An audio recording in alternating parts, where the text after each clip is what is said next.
Good evening. Only just about a day to go before we celebrate Christmas, and happy holidays to each and every one of you. But even as we wait for Christmas, parents, and thousands of them in fact, thronged schools on the first day of the review process, hoping to secure what they described as better school placements for their children who are set to join grade 10 in January. That will be on the news tonight. And my name is Emmanuel Ndungu. Good evening to you all. I'll be giving you the sports news a little bit later on. As usual, AFCON is here. We'll be continuing our coverage of that. Tanzania is currently playing Nigeria. So we'll give you a bit of an update on that later and what went on a little bit earlier in the day.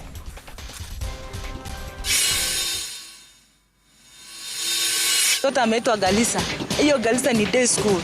Ndaona kulentisha nyumba huko Galisa ni atoke kwa lento aende shule. But the process of approval is a bit slow, but I'm happy to inform that we have been able to approve 2,000 requests.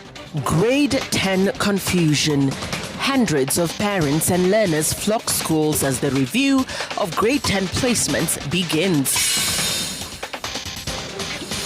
Some rangers are hiring out their guns. Some guns are not accounted for, and some of these guns are being used to terrorize civilians. CS Murkomen warns game rangers against misuse of firearms as government issues a 7-day ultimatum for the return of illegal weapons. Na kutoka hiyo siku mwana mwanda tena jana ikuwa kama Monday ndio tulienda tukua tunatarajia kama ataleta koti kuenda tukamkosa.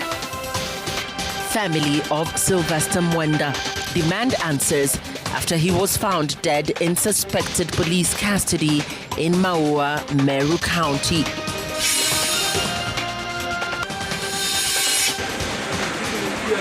Suicide or murder? Police in Nairobi investigating the death of a middle-aged man who fell from the 14th floor of an apartment building after booking an Airbnb in Kilimani. Good evening, I'm Lillian Muli, and our sign language interpreter tonight is Njoki Shege. Interior CS Kipchumba Murkomen has extended the dusk to dawn curfew to more places in the troubled Transmara region. The CS has also given a 7-day period for those with illegal guns in Barikoi area to surrender them to officers carrying out a security operation in the area. The CS's orders come as local politicians and activists and 2 other suspects who were arrested were arraigned and released on bond over the skirmishes. A bird's eye view of Transmara gives no indication of the troubles that have plagued it for the last week or so. Fighting between communities has left scores dead and injured, with hundreds displaced.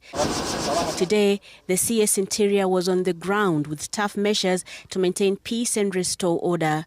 Top of the list is the extension of the dusk to dawn curfew. Stop the movement of these criminals who are attacking people around this area, particularly in the general area of Transmara, Kilgoris constituency, and we are going to now expand that to other areas as the operations progress. I must say that therefore, because of these 30 days of curfew, the CS says intelligence operations in the troubled area have revealed the presence of hundreds of illegal arms in the hands of civilians.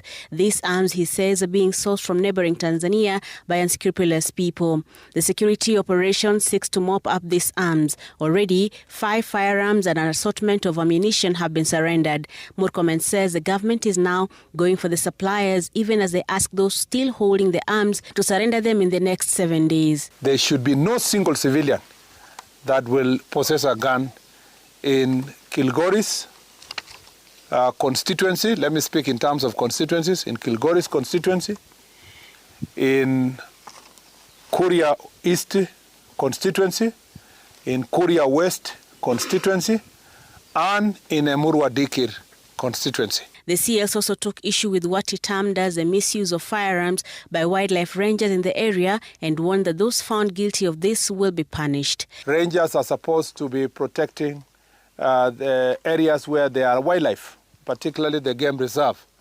Unfortunately, we know that now that some rangers are hiring out their guns, some guns are not accounted for, and some of these guns are being used to terrorize civilians. As the government security operation in the area intensified, 3 people, Lolgorian Ward MCA Michael Seme, Peter Kiplagat and Neke Siteto, arrested in connection with the clashes, were granted a 500,000 shillings bond by a Nakuru court. The 3 were arraigned before a Nakuru court on a miscellaneous application filed by the DCI, who told the court that investigators were probing offences including murder, arson, promoting warlike activities, malicious damage to property, and unlawful possession of firearms against the 3. The court finds that the applicant has not demonstrated compelling reasons to warrant the continued detention of the respondent for 21 days as sought. The investigative steps outlined can be undertaken while the respondent are out on bond. 3 other people, an MCA aspirant, a police officer, and an activist were also arraigned in court today, with police seeking to hold them for 21 days as they complete investigations before charging them in relation to the skirmishes in Transmara and environs. As a condition of their release, the magistrate ordered the 3 to report to the DCI Serious Crimes Unit every Wednesday until the end of January 2026.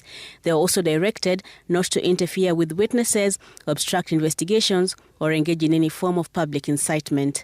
Brenda Wanga, Citizen TV. Education matters now, and the Ministry of Education says it has approved more than 2,000 placement revision requests for learners set to join grade 10 in January, assuring parents that adequate manpower has been deployed to support the exercise. Speaking in Nakuru County on Tuesday, Basic Education Principal Secretary Julius Bitok acknowledged initial challenges after the placement portal failed to load, blaming heavy traffic on the system. And as Laura Otieno reports, thousands of parents thronged schools on the first day of the review process, hoping to secure what they described as better school placement for their children. Racing against time, parents trooped to junior secondary schools across the country on Tuesday morning. Many visibly frustrated as the placement revision portal took time to load before eventually opening. Once online, parents hurried to select alternative schools for their children, citing widespread concerns over placements far from home and allocation to what they described as lower cluster schools. Mtoto ameitwa Galisa. Hiyo Galisa ni day school. Ndaona kulentisha nyumba huko Galisa ni atoke kwa Lentos aende shule. Mtoto akiitwa tuseme kama Kitui, Mutito na uko Mboni, uko kaunti ya Makueni. Hauna hizo pesa ya kupeleka mtoto huko. Hakuna hata facilities huko. Mtoto anaenda kufanya nini huko? Mtoto amesali tangu apate result mpaka leo. Amesali hata hawezi kula. Bado hajakula. Tumekuja kubadilika shule. Mtoto amepass. Hizo shule zote ziko kwa kiwango moja na ziko na similar facilities. So naomba wazazi wenzangu pia wasijaribu kutaka kubadilisha shule bila sababu. Learners were allowed to select from 12 school options based on the cumulative points and chosen pathways. By 4 p.m. on the first day, the Ministry of Education says more than 100,000 placement revision requests had been submitted. We had actually processed and approved more than 2,000 of those requests. Remember, the process of approval is a bit slower, but I'm happy to inform that we have been able to approve 2,000 requests for revision across the clusters. Kwa sababu hii ni mfumo mpya, kulikuwa na challenges hapa na pale, lakini timu zetu wako kwa maofisi saa hii wakiendelea kurekebisha. So kama yuko mwanafunzi ambaye alipata shule ambaye anaona kama sio mzuri kwake, ako na opportunity again for the next 7 days kurudi pale na kurekebishiwa shule ambayo anataka kwa. A total of 1.3 million learners are set to join grade 10 in January as the first senior secondary school cohort under the competency-based curriculum. Under the ongoing review, learners can revise both the institution and the pathways they were initially placed in.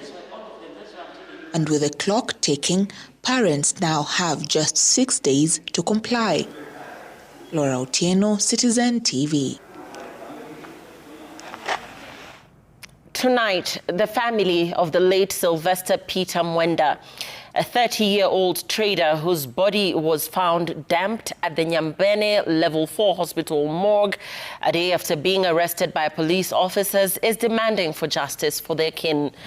Meru County Criminal Investigating Officer Abednego Kavor has told Citizen TV that the late Mwenda, who was a robbery suspect, succumbed to injuries following a mob justice incident. Seth Olale has the details. Grief, sorrow and despair engulfs the family of the late Sylvester Peter Mwenda following his arrest and death while allegedly being in police custody. Mwenda's wife, Glory Gatwiri, was with her slain husband when men who identified themselves as police officers picked him at his home Friday night in Kina, Igembe, Meru County. Wakijitambulisha kama DCI wa Maua, wakaenda na yeye pamoja na gari yake, na the following day pale tuliwafuata kesho tukawakuta na yeye. According to Glory, this is the exact vehicle impounded by the said police officers who arrested her husband. Wakuwa na mchapa, wakaenda wakachukua mbuzi 4. Wakaenda na yeye tena. Na wakashika mwingine alikuwa hapo kando, alikuwa na urafiki na yeye wa KPR. Wakaenda na yeye. Ile saa tulikuja koti ikuwa Monday jana. Tukamtafuta tukamkosa. Lakini huyo alikuwa na yeye wa KPR alikuwa. Vile tulimuuliza akatuambia yeye alibukiwa Mutwate Dhame. Tukamuuliza mwenzako akatuambia wewe alimbuku hapa Mutwate Dhame. Wakaenda na yeye, wakaenda na Mwenda. Tukachunguza mpaka tukakuja mochare tukapata Mwenda ni mochare yako. Baada ya polisi hakuna ripoti yoyote tunapata kwao kuja kwetu. Kwa sababu tulikuwa tunaenda koti kumwangalia kama amefikishwa kotini na bado hakumfikisha kotini. Meru County Criminal Investigating Officer Abednego Kavu, however, says the late Mwenda was a robbery suspect who assisted the police in arresting another suspect with 2 firearms, a G3 and AK-47 gun, but unfortunately succumbed to injuries following a mob justice incident. During that operation, yes, there was a lot of mixture of members of public and the police in Diki, the oath, because the life was undercover. Yes. So they raised some issues. Yes. They started attacking the suspect and unfortunately, yes, they somehow injured this particular fellow. Yes, yes. So by the time police were arrested, the NPR and the recovery is official G3 rifle. Yes. And the recovery, the AK-47, yes, which was dug under the hole. Yes. By the time they came back, they found the members had mounted beating to this young boy. The family, however, denies the police report that their kin succumbed as a result of mob justice and is demanding justice for their kin. Seth Olale, Citizen TV. And in another very sad and bizarre incident, police are investigating the death of a 51-year-old man who fell from the 14th floor of an apartment building in Kilimani on Tuesday afternoon. The incident occurred at around 1 p.m. at an apartment block in Nairobi's Kilimani area. The body of the deceased was transferred to Lee Funeral Home pending post-mortem examinations. Preliminary police reports indicate the man had checked into the apartment at about 10 p.m. the previous night. Officers who later visited the room found it in disarray with indications that he had sustained injuries before the fall. Investigators recovered used scalpels, suggesting the injuries may have been self-inflicted. Alcohol and medication were also found at the scene.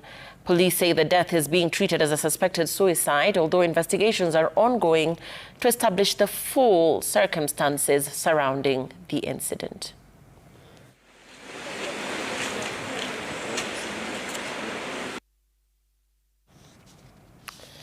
And Orange Democratic Movement ODM has been listed as the most popular party, according to a survey conducted in November.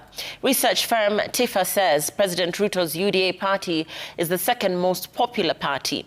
The poll also shows that half of those interviewed ODM to quit broad-based government and filed a candidate with the United Opposition. Party Chair Gladys Wanga and Party Leader Dr. Oburu Oginga say the party's strength will be a key factor in any coalition talks going into 2027. Research firm TIFA has released a poll on political party popularity as the country gears for the 2027 general election. The poll shows that ODM party's popularity continued to grow, standing at 20% in November, ahead of President Ruto's UDA party, which came second most popular party with 16% popularity. Jubilee Party has also increased its popularity, with Wiper and DCP both having a 6% popularity nationwide. Those interviewed during the poll, 50% say the ODM party should quit the broad-based government and join the opposition, while only 30% feel that the Orange Party should continue its stay in the broad-based government arrangement. 34% of those interviewed further say that ODM should support one of its top-ranking leaders for president, while 20% say that the ODM party should support an opposition candidate. The poll further examined the impact of Raila Odinga's death on President Ruto re-election. 41% of Kenyans feel that Odinga's death will complicate Ruto's re-election, while 30% feel it will have no impact.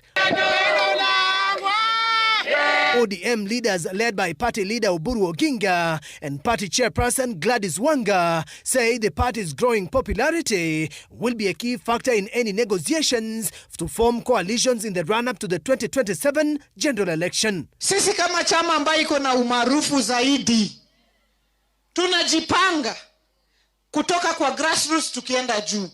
Na sisi tunataka wale watu wengine wote pia wajipange. Tukiendelea mbele tutakaa kwa meza. Sisi tutakaa kwa meza tufanye negotiation. Sisi tumaimarisha chama yetu ya ODM. Either tutaenda separately as ODM peke yetu kwa hiyo uchaguzi kubwa, au tutashikana na wale wengine ambao tuko nayo kafikira moja. Baba alituambia chama hiki kikijipanga tunaweza kutoa rais. Nyinyi mnaona hakuna rais Western. Huko Luo Nyanza hakuna rais. Huyu Kajwang tukimwagika nyuma yake hawezi kuwa rais. Stephen Leto, Citizen TV. Wiper Patriotic Front leader Kalonzo Musyoka has called on the church to use the festive season to reflect on its integrity and join other Kenyans in rejecting the Kenya Kwanza administration's push for a second term. Speaking during his birthday celebrations, Kalonzo accused President William Ruto of bribing the church with millions of shillings in exchange for support. He urged the church to call out corrupt leaders and pray for a better, more accountable country. As we celebrate the birth of our Savior, let us pray for our nation. Let us pray for wisdom for our leaders. Church, continue and be bold and courageous. Church, be very strong and very courageous. Call us paid as paid. Refuse to get money, bribery from Ruto. For goodness sake, for the future of our children. Akija wapatie 10 million, 100 million, take it. But tell him, sorry, Mr. President. We want a better country. Lecturers are expected to get the first phase of their 7.9 billion shillings owed to them by the government this month. This is after the government gave in to their demands following weeks of industrial action that paralyzed learning in public universities across the country. Brenda Wanga covered that strike and now recounts what it meant for the students and their lecturers.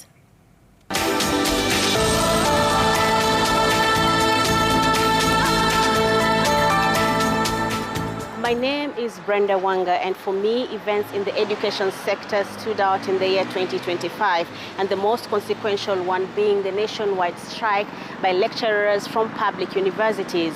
For a total of 49 days, there was a total paralysis of learning in public universities as the lecturers stuck to their guns, demanding that the government pays them their salaries and their benefits. The beginning of the semester in September 2025 was like no other. When midnight 17th September struck, the much-hyped strike started. Lecturers and university staff had warned government that if it did not clear the 7.9 billion shillings arrears, the chalk would drop. And it did. Day one of the strike and the silence in the halls of learning was replaced by a roar outside. Across the country, lecturers protested loudly, their clarion call clear. We signed a CBA last year on 23rd of November with an agreement over 3 phase payment. They lived up to phase 1. Phase 2 was supposed to be paid from the 1st of July. Yet again, the government has reneged. We as workers have been patient. This is going to be the 3rd month.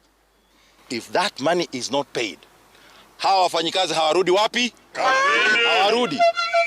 Hawarudi. I spoke to students, especially the new first years who had only been on campus for 2 weeks. The disappointment was palpable. For them, this was a dream deferred. Tungependa at least tukue tushaanza kuzisoma tujue details zenye ziko hapo ndani, so tuna feel like inatu affect tu sana sisi kama first years. The government, as expected, obtained a court order declaring the strike illegal. But the union leaders, seasoned by previous battles, were resolute. They defied the order, arguing that the legal system could not stop their legitimate fight for pay. No matter whether you are interviewing a lecturer in Maseno or a lecturer in Nairobi or a lecturer in Nyeri, the message that they were giving to the country, to the education fraternity, to the university fraternity was the same. They were not going to go back to class. The only way they were going to do that is if the government paid their money in full. As the days turned into weeks, the passion of the protests intensified. From the nearly daily colorful protests, lecturers turned university grounds into playfields and dance halls, quite literally. You could find lecturers out in the squares, the graduation squares of various universities, out in the open, engaging in games, singing, dancing, loud vuvuzelas, protesting in all manners of ways. But for me, what really stood out and what I thought was the breakout star of this strike was Maseno University, where lecturers would show up every day, themed protest, if you may. They would come wearing deras, they would come wearing church choir uniforms, they would come in all manner of attires, and there was a very vibrant sense of protest that came from that part of the country. But as the lecturers doubled down, the students began feeling the heat, not just from missing classes, but also the growing financial burden of staying on campus. They began leaving their rooms to find financial sustenance outside through side hustles.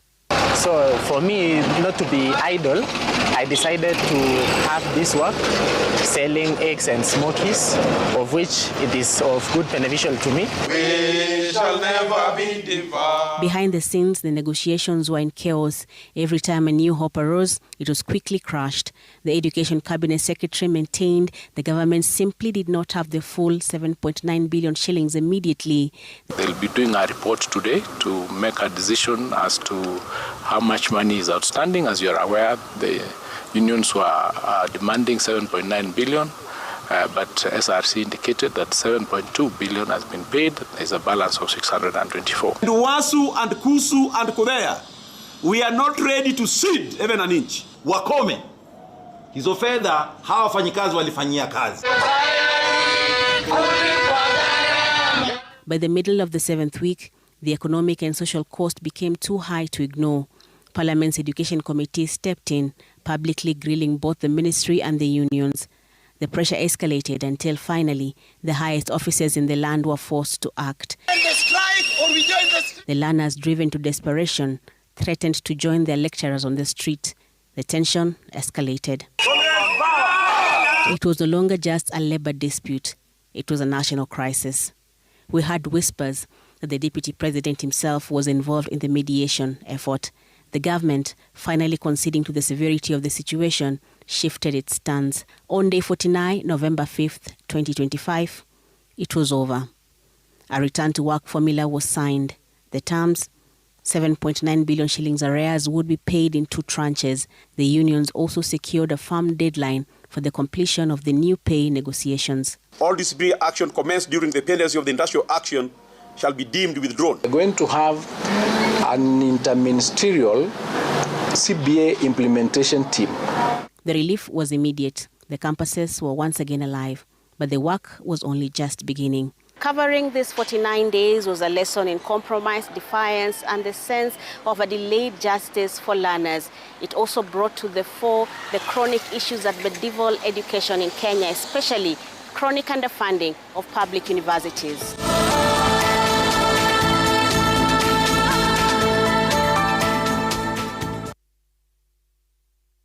Brenda Wanga's reflections of education in turbulence, bringing us to our very first break right here on Citizen TV. We'll be back with Emmanuel in just a bit.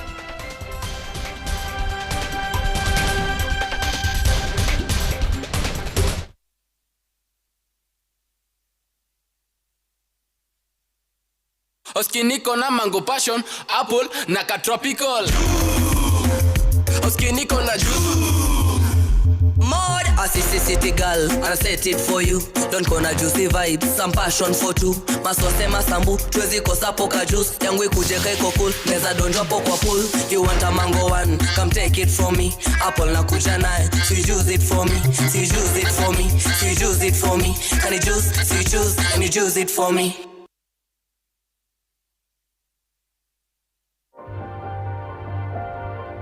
My skin is my identity, my strength.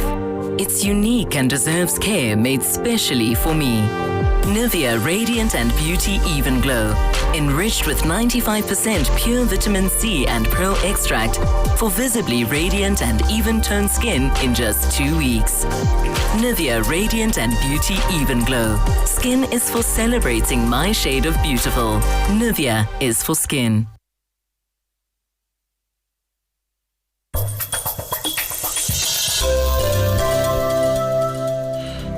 You look so beautiful. You look just like a princess. It's what you wanted, isn't it? Yes, my dear. We succeeded. Tell me, do you think that she was only using me? You know what? Maybe she did use all of us. Or maybe she didn't. I don't know. Is it true that Mr. Louise is getting married? Yes.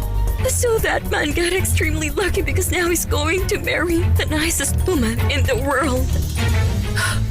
DSTV makes wherever you are the best plan for the holidays. This festive season, get your DSTV decoder for only 850 Kenya shillings today.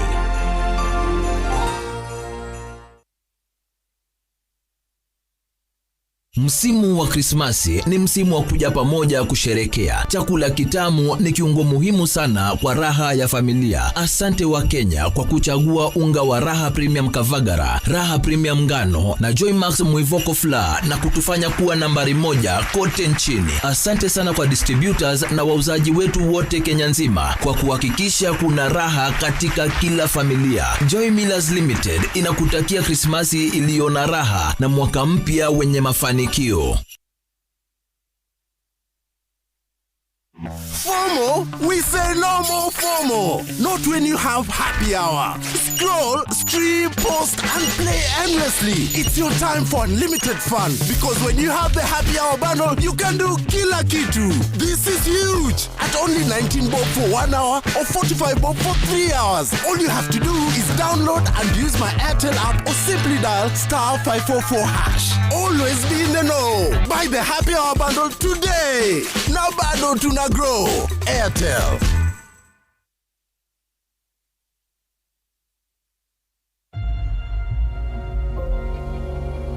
Hey everyone, I'm Dr. Morina Ndabwa. I am a proud beneficiary of the Cooperative Bank Foundation and currently a doctor here in Busia County.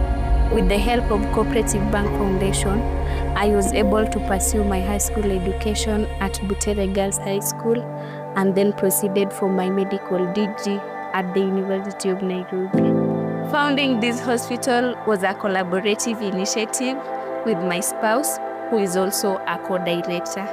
Together, we aim to provide quality healthcare and improved access to the community. The motto of our hospital is at Modate, we care. In have outpatient, we have inpatient. Orthopedic unit is actually from the family welfare kit, and we give them for free. Thank you so much to the Cooperative Bank Foundation.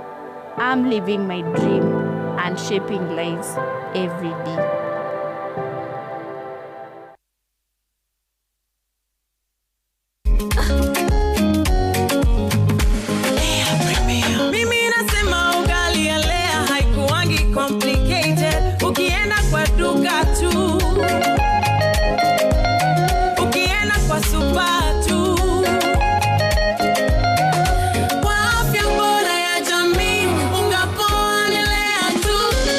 Guys, mwazeni wait.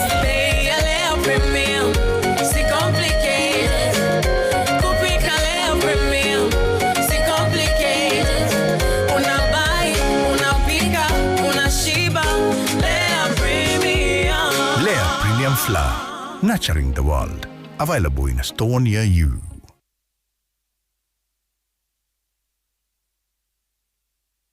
Sometimes I need a fragrance to keep me calm, stays fresh in the heat and feels elegant into the night, lasting longer than expensive perfumes. New Downy, lavender calm, sunrise fresh and sweet elegance, freshness that inspires confidence. From the time I got pregnant and even now as they are toddlers, I've never had to worry about health needs because Good Life has it all. Janet, the pharmacist, has been like family member to us. Good Life is one-stop shop for all our health and wellness needs. And with Good Life Club, I get a discount every time I shop in the store or online. Because Good Life, wananijali.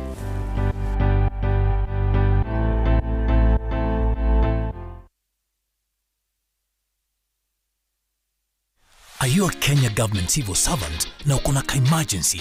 Usijibox kwa noma. Borrowing on MyMobi has never been easier. Simply register, apply, approve, and get your cash in minutes. Dial *531# and get up to 20,000 shillings to sort your emergency and pay from your next payslip. No paperwork, no drama. Ni wewe tu na simu yako. With MyMobi, now you're in control.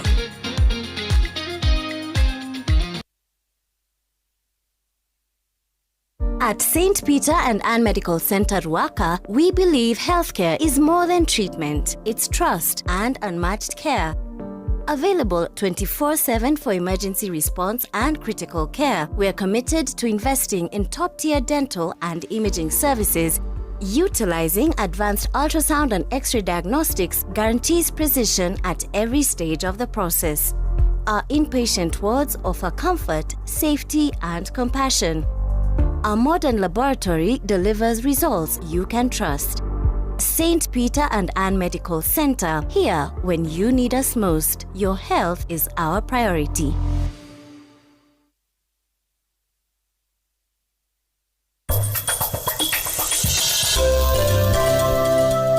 Finally found the love of my life, Juan. And I got married.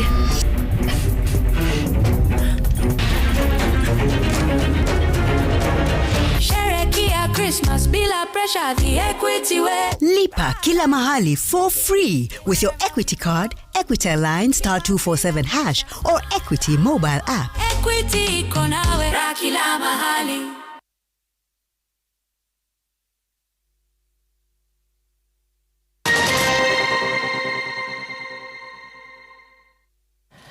Thanks for staying with us. It was a day of deep sorrow in Nyamira County as families, friends and leaders gathered to bid farewell to 18 people who lost their lives in two separate tragic road accidents in Chembera, Homa Bay County and Ekerenyo in Nyamira last weekend.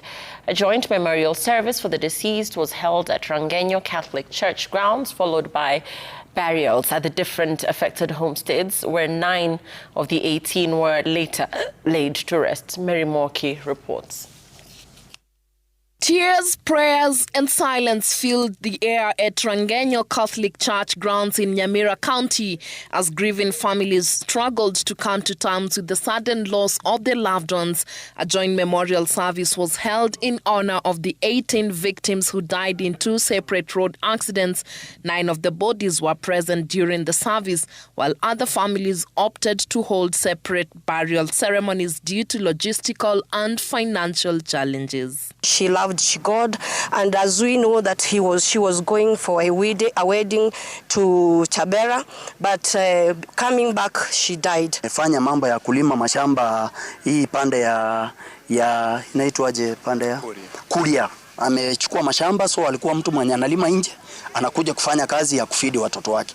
The first accident occurred on the Nyamira-Ikonge Road in Ekerenyo after a matatu collided with a lorry, leaving 8 people dead and several others injured, while the second on Sunday night near Chabera Trading Center, where a public service vehicle collided head-on with a lorry, killing 10 people on the spot. The victims were reportedly traveling back to Nyamira after attending a wedding ceremony. Ni janga kubwa sana ambalo limetuangukia kama watu wa Nyamira. Nami niwaombe viongozi wote mwajulishe waendeshaji magari wetu wapate kuwa makini wanapokuwa barabarani, kwa sababu tungehitaji watu wetu wapate kuishi maisha yao yawe salama mpaka waichi wapate kulala wakati wa uzee kabisa. Nawapa rambirambi zangu kama county commissioner wenu, na nawapa pia rambirambi zangu kama kiongozi wa jimbo hili la Nyamira. Mwenyezi Mungu atawapatia nguvu na subra wakati huu mgumu. Authorities are once again urging motorists to observe traffic rules, especially during the festive season when road travel is at its peak. Mary Mwoki, Citizen TV. Tributes to the late businessman and politician Cyrus Jirongo continued today as senior leaders paid condolence visits to his family in both Nairobi and Kakamega, praising his legacy and urging Kenyans to stand with the family during this period of mourning. KOTU Secretary General Francis Atwoli visited Jirongo's family at their Nairobi home in Gigiri, where he described the former Lugari MP as a dependable leader and trusted political mentor, lauding his loyalty and integrity. Meanwhile, in Kakamega County, leaders and family members gathered at Jirongo's rural home in Lumakanda, where ODM leader Oburu Odinga visited to pay his last respects and condole with the family. The former Lugari MP, who died following a road accident, is scheduled to be buried on Tuesday, December 30th, 2025, at his family home in Lumakanda, Kakamega County.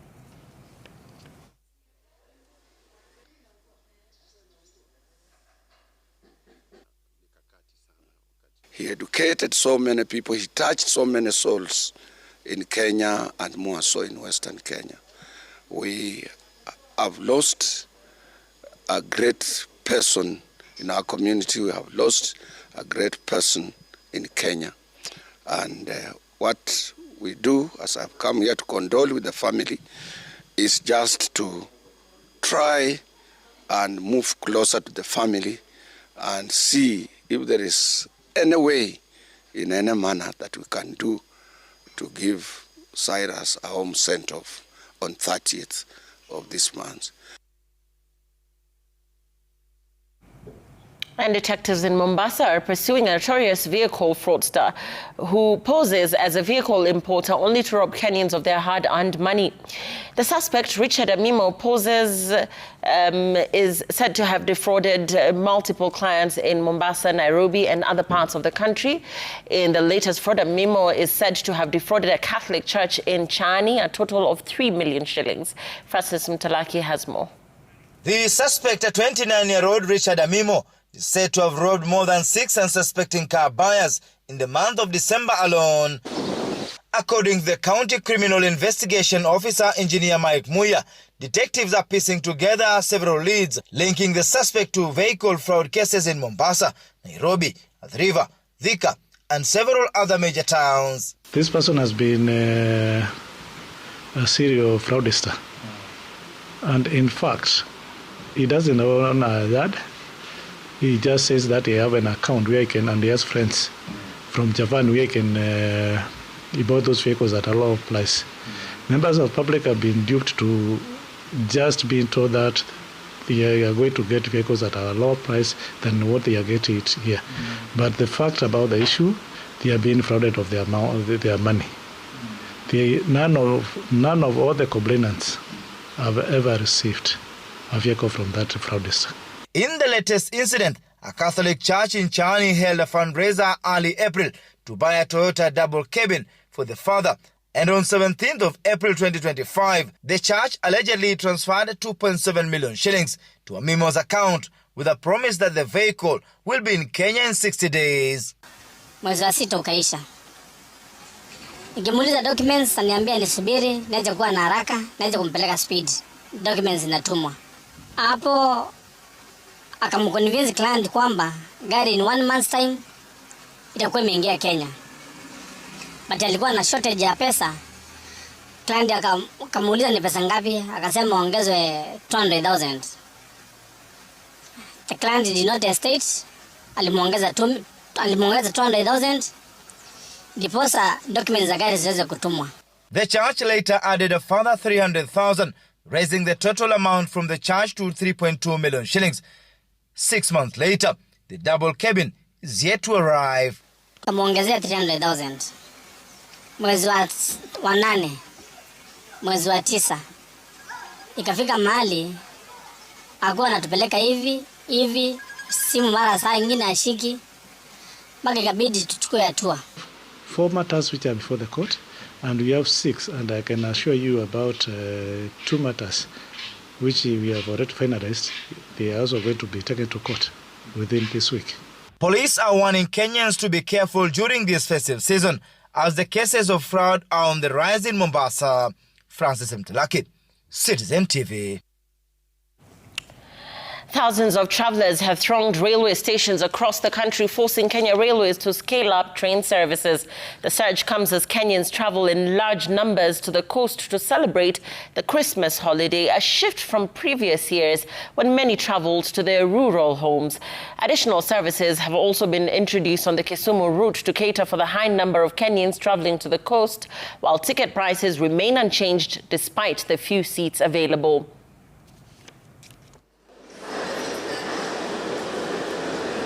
We have increased our numbers, and as you can see, this train is fully booked, and we are running the morning train, the 10 o'clock train, almost 9:45, and then we have the 3 p.m.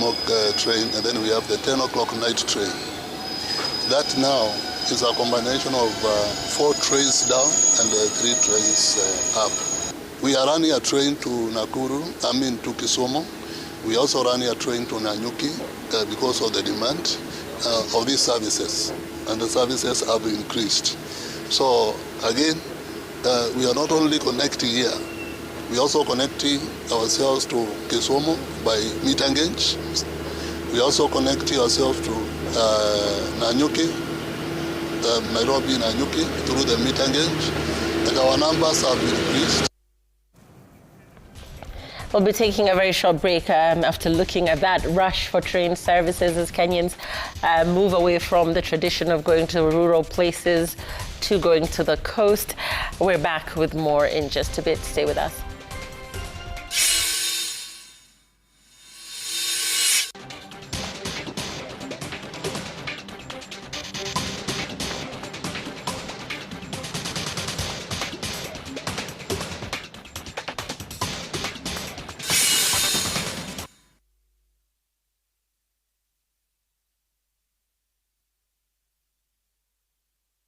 At Brookhurst International Schools, we don't just educate, we inspire futures. From early years, preparatory, secondary to A-level, students build strong foundations for the global stage. Our learners access over 100 universities worldwide through diploma programs such as the International Foundation Diploma and the International Baccalaureate Diploma. With world-class academics, dedicated educators, and a values-driven environment, Brookhurst becomes a home away from home. Enroll today.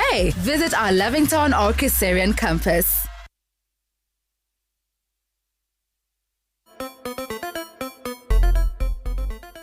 Always keep an updated version of your resume. Record your achievements every quarter while they're still fresh.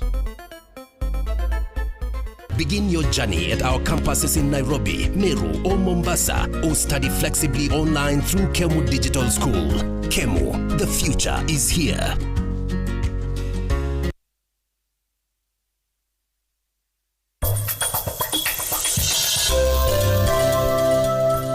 You look so beautiful. You look just like a princess. It's what you wanted, isn't it?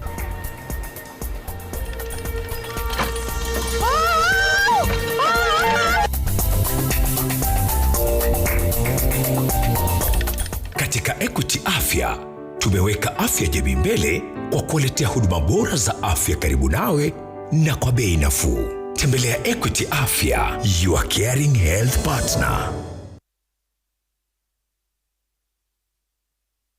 Whenever you fly to space or take your first step as baby, SoftCare always stays with you. New SoftCare Space Series is rooted from space technology. Keeps you dry and comfortable for 12 hours long. Offers you the most effective protection during your space journey. SoftCare. Protect your leap.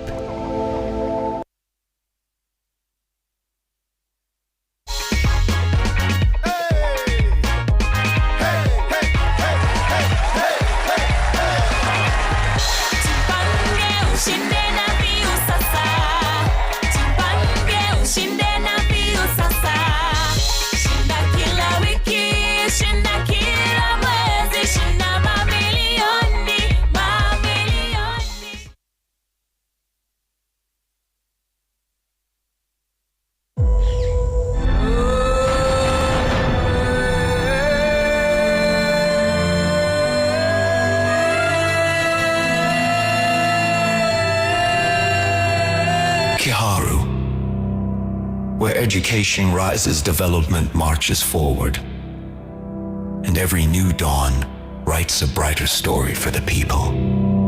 I think our MP needs to be told congratulations. Nimshukuru Mheshimiwa Dede Nyoro. Ningetaka kumshukuru Dede Nyoro. My name is Dede Nyoro, MP for Kiharu constituency, and I take this opportunity to wish all Kenyans a Merry Christmas and a Happy New Year 2026.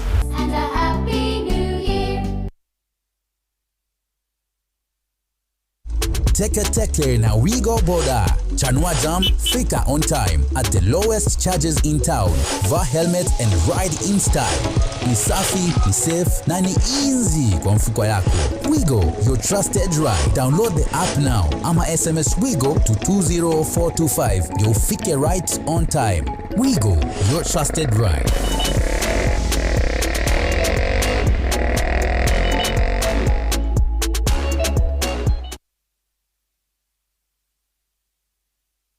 Unapofurahia msimu huu wa sherehe ukiwa na familia, kaa chonjo. Linda pesa zako. Hakikisha una log out kwenye app yako ya benki. Benki yako haitakupigia simu, kukutumia barua pepe au SMS kukuomba PIN au nambari yako ya siri. Ukipata ujumbe kama huo, puuza na ublock. Ukipata ujumbe unaokuomba utume pesa haraka kwa namba fulani, usitume pesa bila kumpigia aliyekutumia ujumbe kuthibitisha. Ukitumiwa pesa kimakosa, usirudishe mwenyewe. Mwambie mtumaji awasiliane na benki au mtoa huduma wa kifedha. Mtu usiyemfahamu akikupa msaada kwa ATM, sema hapana. Unapolipa kwa kadi, ingiza pini yako mwenyewe. Puuza jumbe au simu za kubadilisha akaunti za ada ya shule au kodi ya nyumba. Kaa chonjo.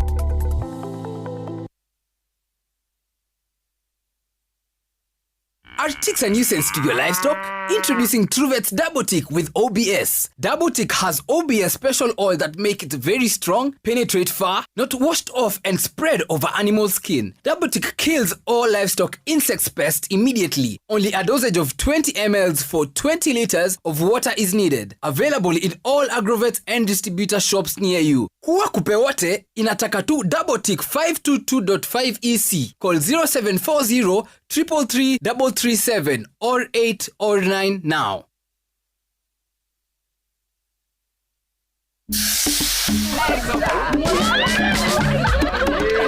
For reactions like this, you need something special.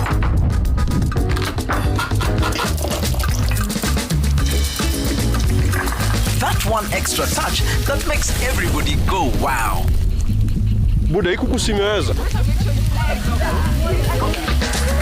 For meals with friends and family, make it memorable with Kiko Man.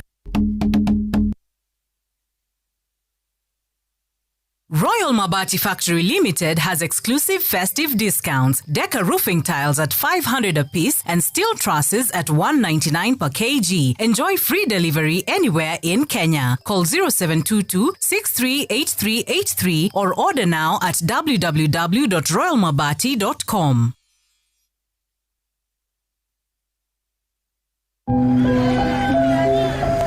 Sometimes you are overwhelmed and think one person can't do much. But then there's always this special moment. I am there, fully and completely for this patient, with all my knowledge and skills. Because his life is at stake. Please donate to a medical care in Kenya. We are here for each other. Dial *275#.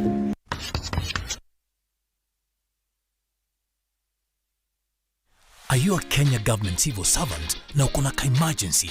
Usijibox kwa noma. Borrowing on MyMobi has never been easier. Simply register, apply, approve, and get your cash in minutes. Dial *531# and get up to 20,000 shillings to sort your emergency and pay from your next payslip. No paperwork, no drama. Ni wewe tu na simu yako. With MyMobi, now you're in control.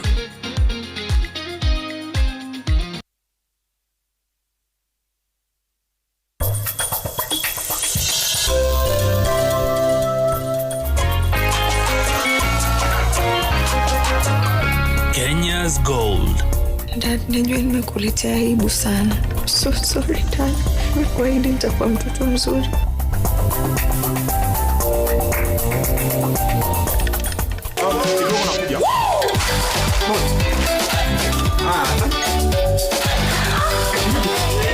Welcome Naivas Kikwetu to your home this year. Tunasherehekea customers wetu Kikwetu kila siku.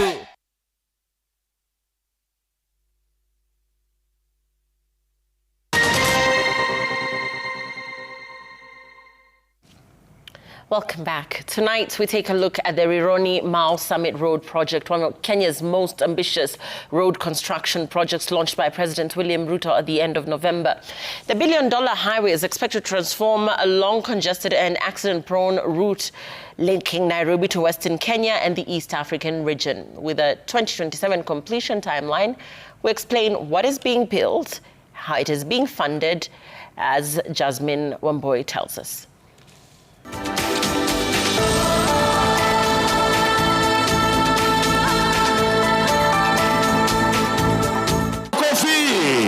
Since the construction launch, activity on the ground has picked up. A lot of work is in mobilization of equipment, the sites for the equipment, and getting the contractors on site. The 233 road construction and dual-link project is being carried out by two major Chinese concessionaires, the China Road and Bridge Corporation and Shandong High-Speed Road and Bridge International.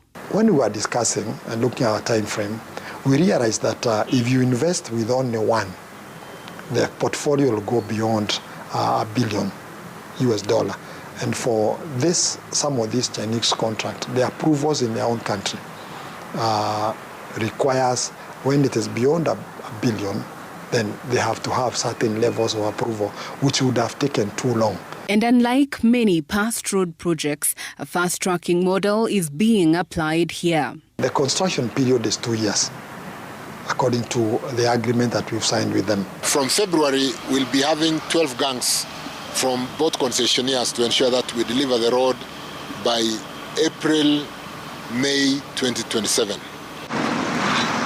The 12 gangs refer to organized work teams operating simultaneously on different sections of the highway. We'll see a lot of progress. Traditionally, the journey from Nairobi to Nakuru has been a nightmare. Kenyans have repeatedly spent nights on the road because of the massive traffic snarl-up that takes place right after Rironi. But the government now says that starting December of 2027, this is bound to change. The Rironi to Mau Summit Road will start at Rironi as a 4-lane dual carriageway up to Naivasha. From Naivasha to Nakuru, where traffic volumes are highest, the highway will widen into 6 lanes on each side to accommodate heavy commercial and passenger traffic. Through Nakuru town, the road will be elevated. This design is intended to bypass city congestion and improve safety for local road users. From Nakuru to Mau Summit, the highway will then revert to a 4-lane dual carriageway. We ask for patience. This is being done for the good of tomorrow, and we are going to be courteous to ensure that contractors do provide alternative routes. The project is split into 2 phases. In the first phase, the China Road and Bridge Corporation will expand 2 existing sections. These are the A8 stretch running from Rironi through Naivasha to Gilgil and the A8 South Road, which runs from Rironi through Mai Mahiu to Naivasha. This first phase will be done at a cost of $743 million.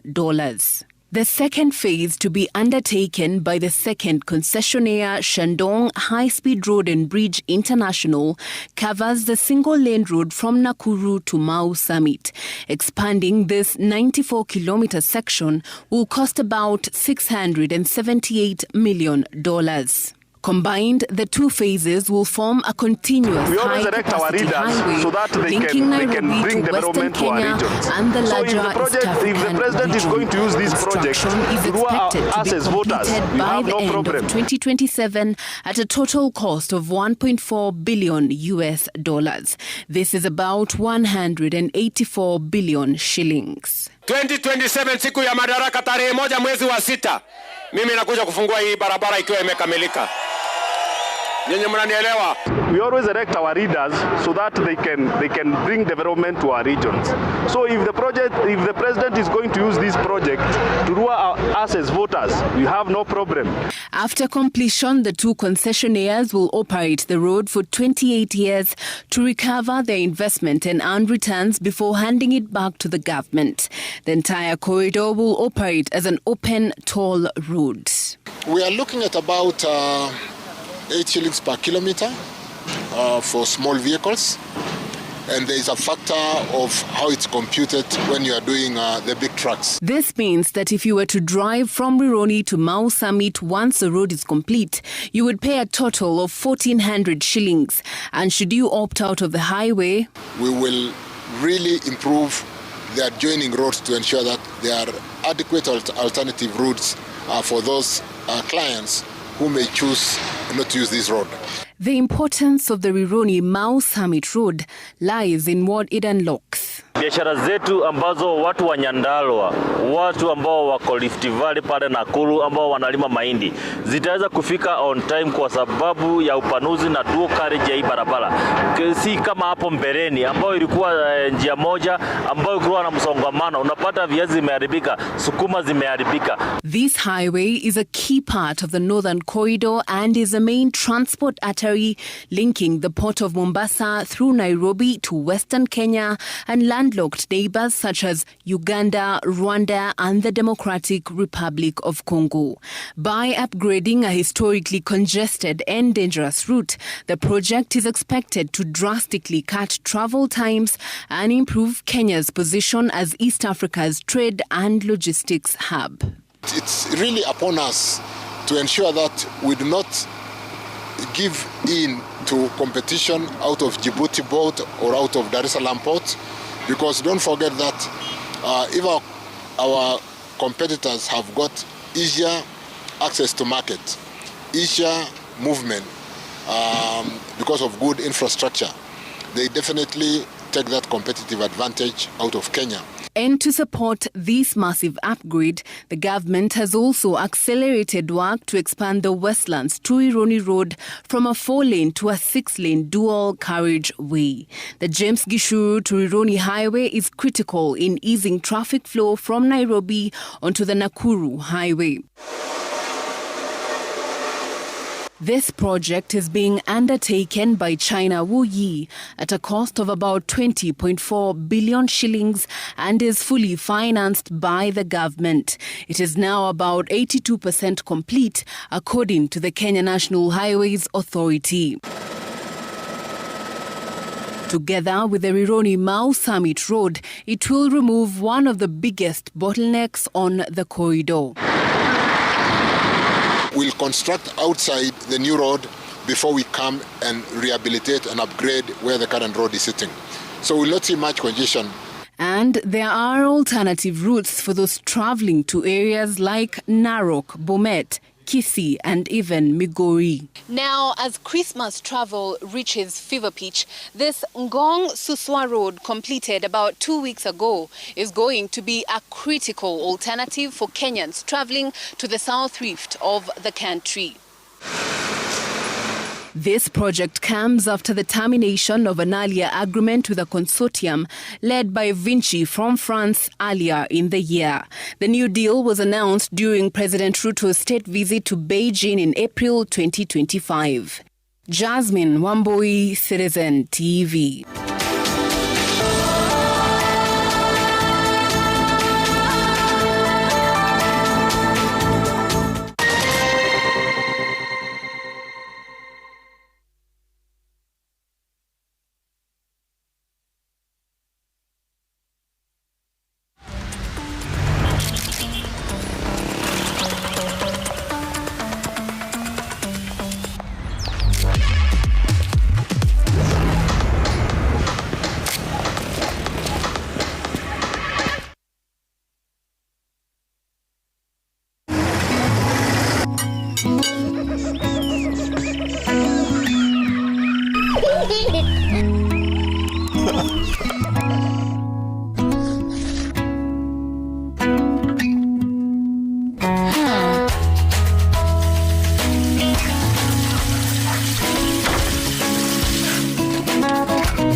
Bora huanza na chakula bora.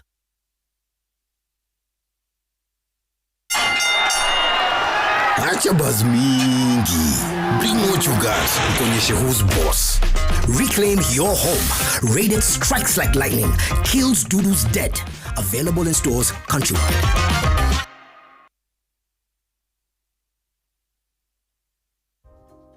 You think all paracetamol is the same? Panadol Advance, with its unique Optizorb technology, releases medicine 5 times faster than standard paracetamol, making it ready to work in 5 minutes.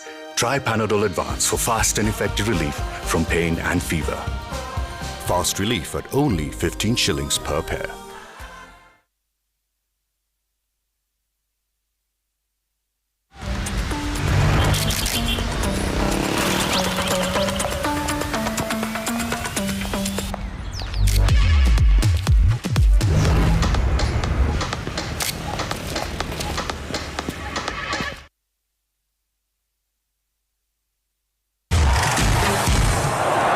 Ademola Lookman is a professional footballer who plays as a second striker for Serie A club Atalanta. Born in England, he plays for the Nigeria national team. The family meets for AFCON 2025. To book your seat, dial *423# to get or stay connected to DSTV Access or GoTV Value live on Supersport.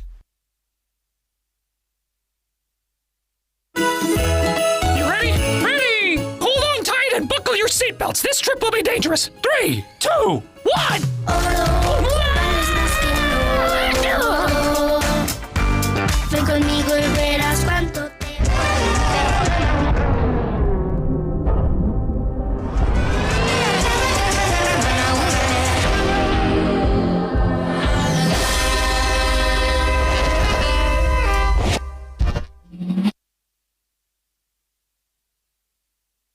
Chrissy, experience thrilling adventures like never before with special offers on tires from Sifao Mobility. Buy 2 or more Michelin or BF Goodrich tires from any Sifao Mobility branch countrywide and get a shopping voucher worth up to 5,000 Kenya shillings. For more information, call our toll-free number 0800 723 222.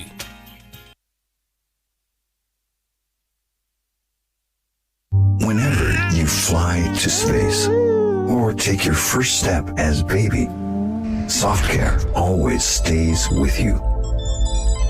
New SoftCare Space Series is rooted from space technology.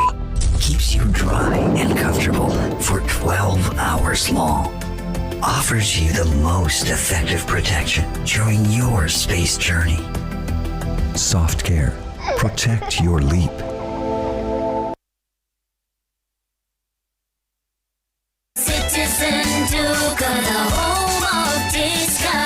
Massive savings every week with Citizen Duca and Quickmart. Simply dial *487*5#. Shop, pay, and pick up your products at any Quickmart supermarket near you. Citizen Duca, the home of discounts. Citizen Duca, the home of discounts.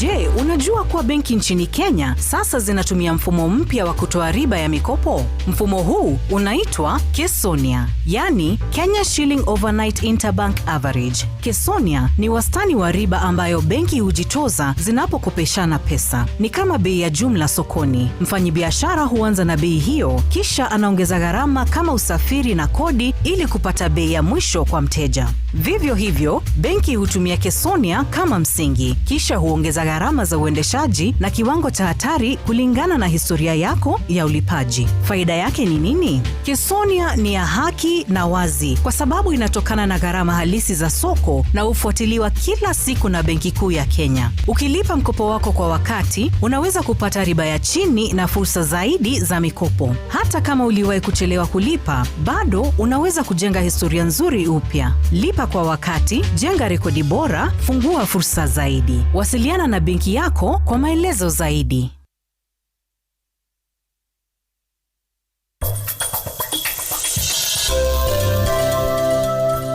You look so beautiful. You look just like a princess. It's what you wanted, isn't it?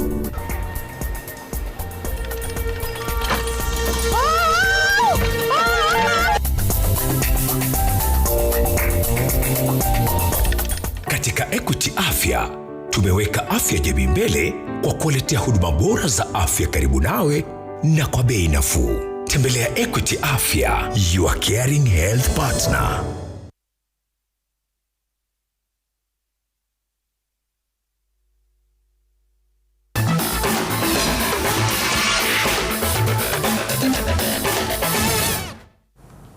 Welcome back to the program. My name is Emmanuel Ndungo. Let's get into the sports news now.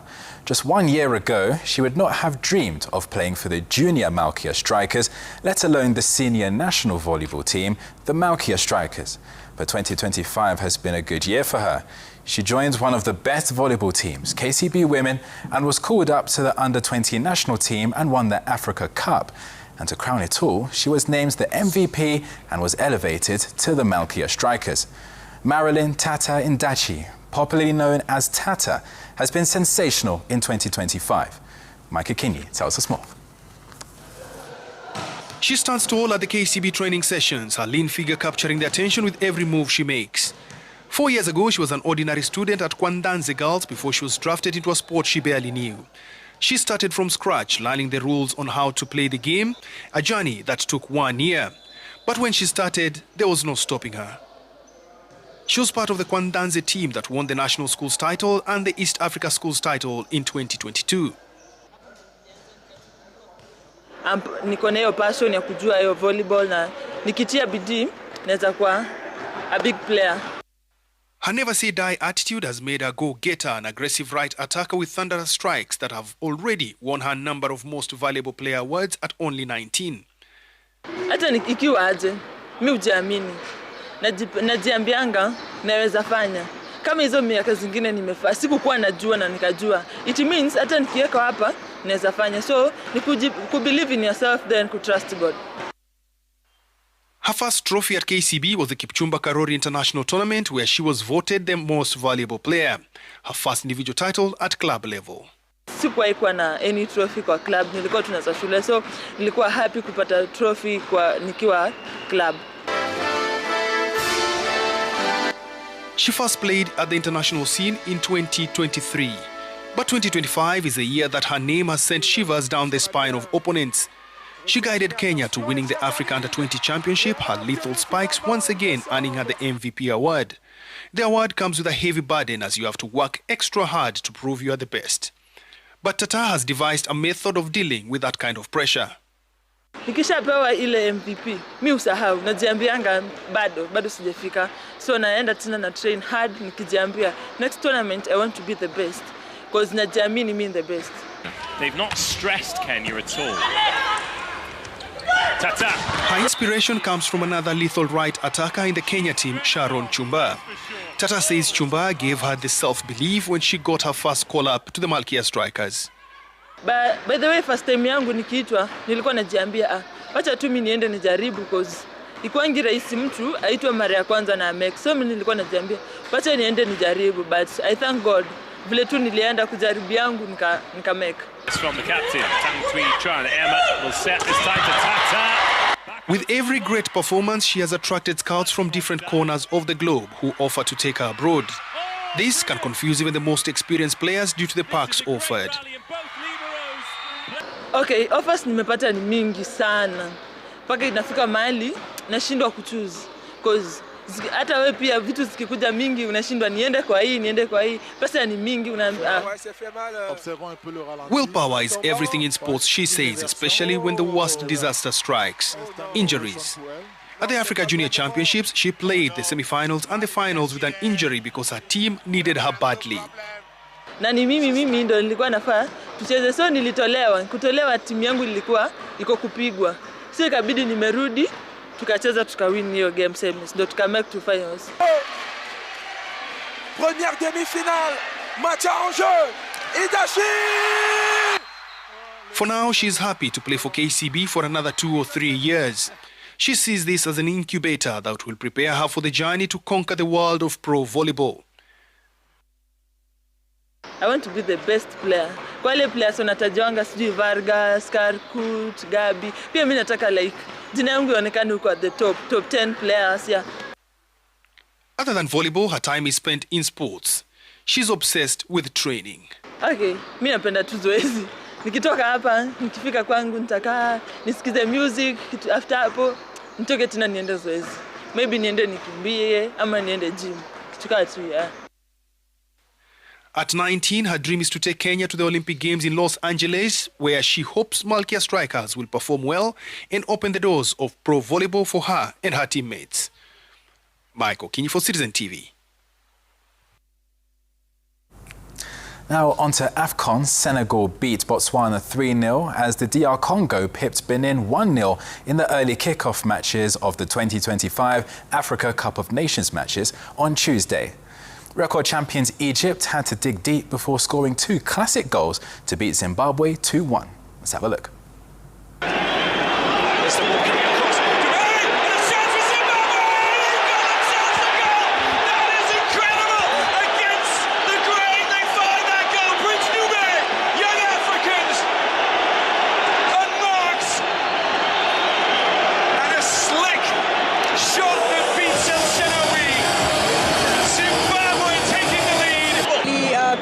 Look at that, 4-6-3 to 71, but on the attack now. Marmoush! Marmoush! Marmoush! Magic Marmoush!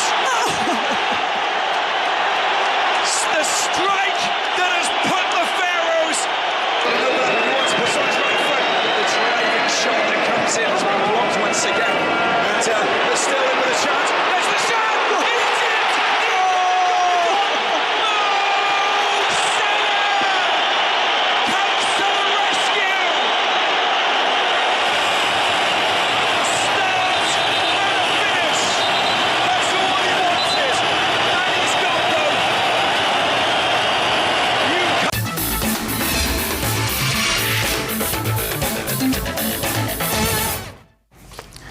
AFCON delivering their entertainment as usual. We have a game ongoing at the moment. Nigeria versus Tanzania. There's just a few minutes left of that game. Nigeria is currently 2-1 up in that Group C clash.